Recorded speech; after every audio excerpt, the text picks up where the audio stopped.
I have told you already, you know it very well, that a company is a juristic personality. It has got no physical existence.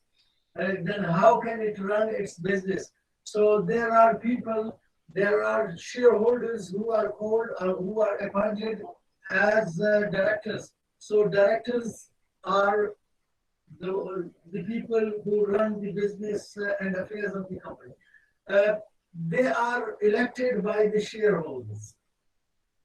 Directors are from among the shareholders. Every director must be a shareholder, except in few cases, which we will discuss at the time. And we have how they are elected, what is the term of their office, and what are their functions, what are their responsibilities. We have an independent lesson on the appointment, on the selection or election of directors. So, question arises that the company uh, has newly been registered. From where it will, from how?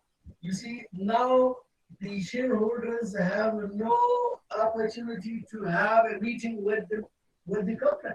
So before that, how the directors will be appointed? Let me tell you that the first people who took part in the registration of the company, who were known as promoters, these promoters, or few of them or all of them, you see, they are the first shareholders and the first directors. So these directors, which are appointed according to the provisions of the Memorandum of Association, they are the first director, and they are the one who arrange, you see, the meeting of the shareholders with the company. Okay, and their position is like an interim government. You know it very well that an interim government is appointed to hold election and to give way to the elected government. So these directors, they hold their office till the time the first directors are elected by the members, by the shareholders. They hold their office till that time. So for the company, I mean, company is registered. Okay. And it is a public company. And this is a public company having share capital. And the company, uh, like most of the companies, the huge majority of the companies, 99.99% of companies, they raise their capital from the public by offering their shares to the public. Okay. So, question here arises that whether the company would start its trade or its business right from the time when it is granted the certificate of registration or not. I think this is impossible. You see, in the memorandum of association, if you recall, I have told you that the company has to mention two amounts. Number one is how much share capital it is going to have. What is its plan? Just suppose that the company has planned, as mentioned in the memorandum of association, that its share capital is going to be 1 billion rupees divided into shares. So the company cannot, a public company cannot straight away commence its business. It needs money. You see, and money has not yet been raised from the public. You see, this stage comes after the registration. The company would prepare its, as we said yesterday, would prepare its prospectus. It will get its prospectus published in the newspaper, would circulate, and then people would be buying its share, and then it would be able to have some money to start its business. The second amount which a company is bound to mention in the memorandum of association is that minimum amount with which the company thinks that it can start its business. That is called minimum subscription. Okay. So the company has mentioned its share capital 1 billion and the number of shares is 1 million. Okay. So out of 1 million, it thinks that if it could get the 1/3 of its capital, okay, 1/3 of its shares are sold, it would be able to start its business. So it cannot commence its business till the time it secures 1/3 of its capital it is successful in raising one third, or you see, of its capital from the fund. So that takes time. It's not very easy. You see, as particularly for a newly registered public company, people hesitate to buy shares of. If you come to know that uh, shares of PTCL, shares of OTTCL are being sold, naturally you will have no hesitation. Straight away, with closed eye, you will buy. But if you are told that there is a company whose name is Kalahan Construction Limited, they are selling their shares, you will hesitate. You see, for this purpose, a company for seeking its minimum subscription has to do a lot. It has to appoint agents, to appoint brokers, to help the company in selling its shares. It has to make contracts with the financial institution like banks.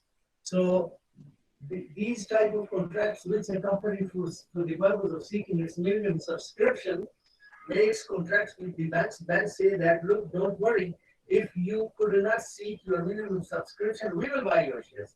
These type of contracts are known as underwriting contracts. Okay, so what happens that, just suppose that the company has secured, either in result of underwriting contracts or any other way, but it has secured its minimum subscription, then it will have to apply to the commission again that we have secured our minimum subscription, and now please allow us to start our business. Okay, till that time, a lot of things can be done. Okay, the very first activity in the life of the company is to hold, you see, a statutory meeting. Meetings, you see, meetings are the occasions where shareholders, they get together, they take part in the decision making process of the company. So these meetings are divided into three kinds. Statutory, number one is statutory meeting. This statutory meeting takes place one time in the entire life of a company. Number two is annual general meeting, a meeting which is held in every calendar year. Do you know calendar year? Starts from January, ends on 30, starts on 1st of January, ends on 31st of December. This is called the calendar year. There is a financial year. You must know that because you are students of finance and accountancy. Financial year starts from 1st of January, 1st of July, and it ends next year on 30th of June. This is called financial year. There is academic year as well. Academic year starts from 1st of September and it ends on 31st of August. And there is an agricultural year as well, but I don't know when it starts. When does it start? Anyways, you see, I'm talking about annual general meeting once in every calendar year, statutory meeting once in the entire life of the company, annual general meeting once in a calendar year, first meeting within 16 months, and then comes extraordinary general meeting. Sometime, you see, for certain urgent matters, the company may call an extraordinary general meeting. So let's look into these meetings, the details of meeting. As I told you in section 131, you see, it talks about statutory meeting. What is the time when it should be held? Section says that section prescribed two deadlines for it. It says that a statutory meeting is the first meeting between the shareholders and the company. You see, and the company means with the company through its directors. This is the very first meeting in which you see the company and shareholders are introduced to each other. All the affairs of the company are brought to the notice of the general gathering of the shareholders. It takes once in the life. And a very important document is considered and approved in the extraordinary general meeting. That document is called uh, statutory report. Statutory report. What is statutory report? Wait till the time comes and I'll explain to you this. First of all, the time. When a newly registered, what is the deadline for a newly registered company to hold its first meeting, to hold, you see, statutory meeting? Section prescribes two deadlines. It says either within 180 days from the date on which the company is entitled. Uh, it says that every public company having a share capital, only a public company is required to hold a statutory meeting and to prepare a statutory report. And not every public company, only that public company which has got a share capital. If there is a company which is public, but that is limited by guarantee, that is not for the trade purpose. That's why such company is not required to hold a statutory meeting, neither that nor to prepare and submit a statutory report. Only that company having share capital, and that is a public company, within a period of 180 days from the date on which the company is entitled to commence business, or within 9 months from the date of its incorporation. Two deadlines. Either within 9 months after its incorporation, after its registration, or within 4 months, I think. No, 6 months. 180 days is 6 months, I think, or isn't it?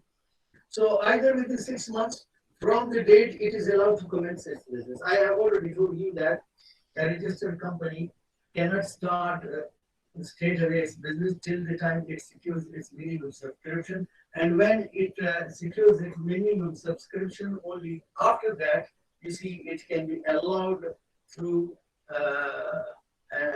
through a certificate to commence with business. Okay. So there is a proviso at the end of the slide. You see, provided that in case of first annual general meeting, if an annual general meeting, the first annual general meeting can be held within 16 months. I'm talking about the first annual general meeting within 16 months of the incorporation registration of the company.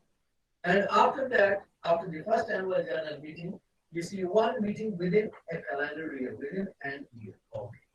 So if a company decides to call its first annual general meeting before the time, earlier than 16 months, 16 months are allowed, then that would be considered its first annual general meeting as well as its statutory meeting. In that case, there will be no need to name its statutory meeting.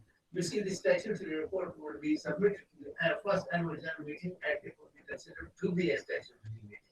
Okay, within 6 months of its authorization to start its business, or within 9 months of incorporation, whichever is earlier, At the bottom of the slide, you see a question for you people in the blue color.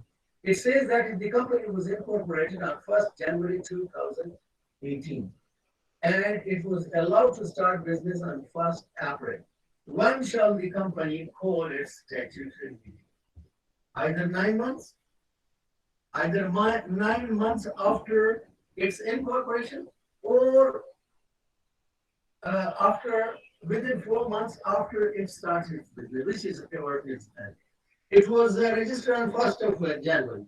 9 months means that it will have to call its statutory meeting before the 1st of September. Okay, it secured its minimum subscription and it was allowed to start its business on 1st April.